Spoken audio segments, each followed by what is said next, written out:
మనిషి ఎన్ని పరుగులు తీసినా ఎంత దూరం వెళ్ళినా గత జన్మలో చేసిన పాపాలు కర్మ రూపంలో వెంటాడుతూనే ఉంటాయి. ఈ కర్మ నుండి బయటపడడానికి 1680లో ఒక మహర్షి ఒక పుస్తకాన్ని రాశాడు. ఆ పుస్తకం పేరు పాపాన్ హ్రియతే పల్లవేన వృక్షస్య. ఈ పుస్తకం ఎలా పనిచేస్తుందో తెలియాలంటే మీకు ఈ కథ తెలియాలి.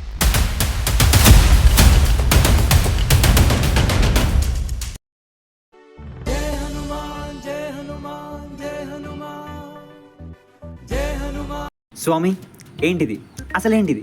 చిన్నప్పటి నుంచి చూస్తున్నా, రోజు రోజుకి దరిద్రంగా మారిపోతుంది జీవితం అంతా. అరే స్ట్రెస్ ఫీల్ అవుతున్నా కదా, గర్ల్ ఫ్రెండ్ని కలుద్దాం అనుకుంటే అది గవర్నమెంట్ జాబ్ తో లేచిపోయింది. బాధలో మందు తాగుదాం అనుకుంటే బ్యాంక్ బ్యాలెన్స్ నిల్లు. పోనీ బ్రేకప్ స్టోరీ పెడితే ఎవడైనా ఓదారుస్తాడనుకుంటే వీడియో బాగుంది ప్లీజ్ సెండ్ మీ అంటున్నారు. ఇవన్నీ ఆలోచిస్తే జుట్టు రాలిపోతుంది. రాలిపోయే జుట్టు గురించి ఆలోచిస్తే ఎక్కువ రాలిపోతుంది. 22 ఏళ్ళకి బట్ట వస్తే సొట్టమోహన్ చేసుకుంటే స్వామి నన్ను ఏం చేయాలి చెప్పు? నేనేం చేయాలి చెప్పు? ఓ అరవక్కర్లే, నాకు వినిపిస్తుంది. స్వామి వింటున్నావా? మాట్లాడుతున్నావా? అరే ప్రాబ్లమ్స్ అంటే 1-2 చెప్పాలరా, కానీ నువ్వేంట్రా పేజెస్ చెప్తున్నావు? నా ప్రాబ్లమ్స్ అన్ని చెప్పుకుంటూ పోతే పేపర్ సరిపోవు స్వామి, అడిషనల్స్ అడగాల్సి వస్తుంది.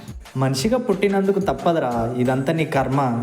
స్వామి కర్మ అంటే గుర్తొచ్చింది, ఈ కర్మను ఎట్లా క్యాల్కులేట్ చేస్తారు? నువ్వు పోయిన జన్మలో పుణ్యాలు చేస్తే అంత సంతోషమే, కానీ దరిద్రం కొద్దీ నువ్వు అన్ని పాపాలే చేసినావు. అంటే లాస్ట్ జన్మలో నేను చేసిన పాపాలకి ఈ జన్మలో ప్రాబ్లమ్స్ ఫేస్ చేయాలా? స్వామి ఇందులో నుంచి బయటపడే ఆప్షన్ ఏమైనా ఉందా? ఇప్పుడు నేనేం చేయలేను రా బాబు.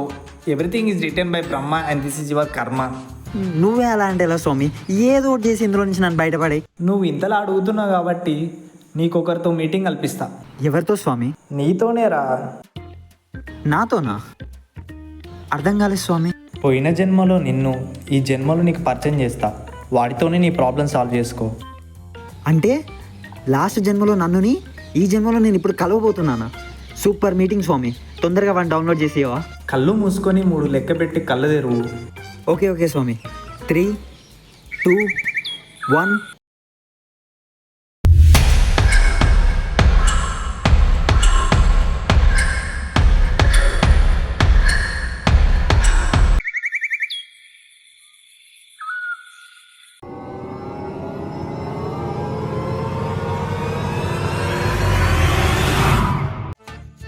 నువ్వు నేనేనా?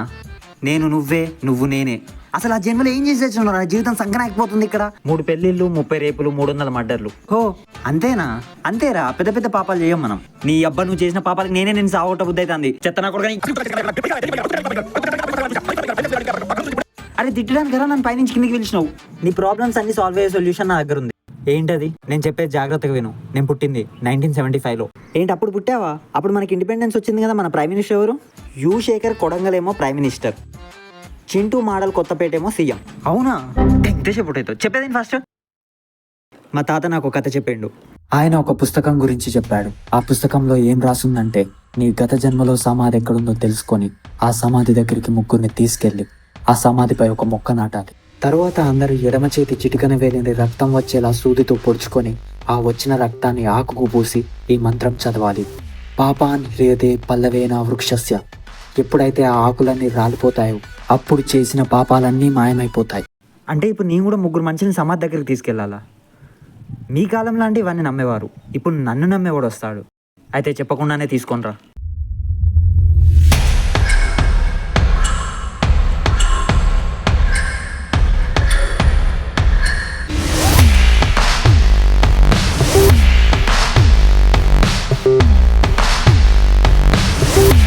అరే నేను ఒక చిన్న ప్లేస్ ఎతికేది ఉంది, మీరు వెళ్ళెక్కనన్నా కూర్చోండి.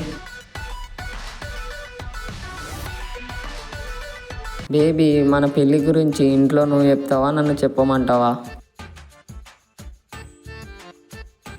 ఏంది నన్ను పెళ్లి చేసుకో? మరి ఎందుకు లావ్ చేసినవే దొంగముండా? అన్నా ఇక్కడ ప్లేస్ మంచిగా ఉంది, ఇక్కడ కూర్చుందా?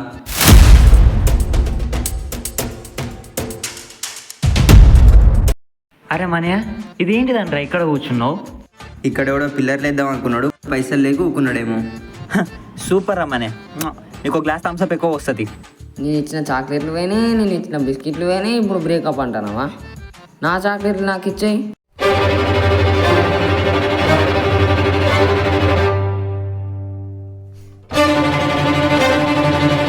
ఈ ప్లేస్ ఏంది, ఆ చెట్టు ఏంది, అసలు మమ్మల్ని ఎందుకు తీసుకొచ్చినా ఇక్కడికి? మీకు ముందే చెప్తే ఎక్కడ భయపడి రారో అని చెప్పలేదు. ఇది సమాధి. ఇక్కడ 1975లో ఒకరు చనిపోయారు. అంటే అప్పుడు నేను సమాధి మీద కూర్చున్నానా? అసలు ఏం జరిగిందంటే,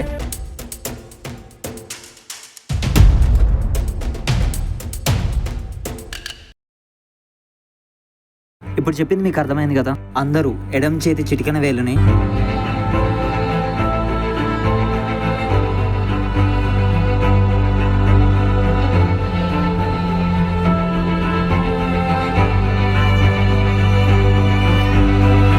ఈ దెబ్బతో ప్రాబ్లమ్స్ అన్ని సాల్వ్ అయినట్టేరా. అరే మనం అక్కడ నాటిన మొక్క ఇక్కడికి ఎలా వచ్చిందన్నా?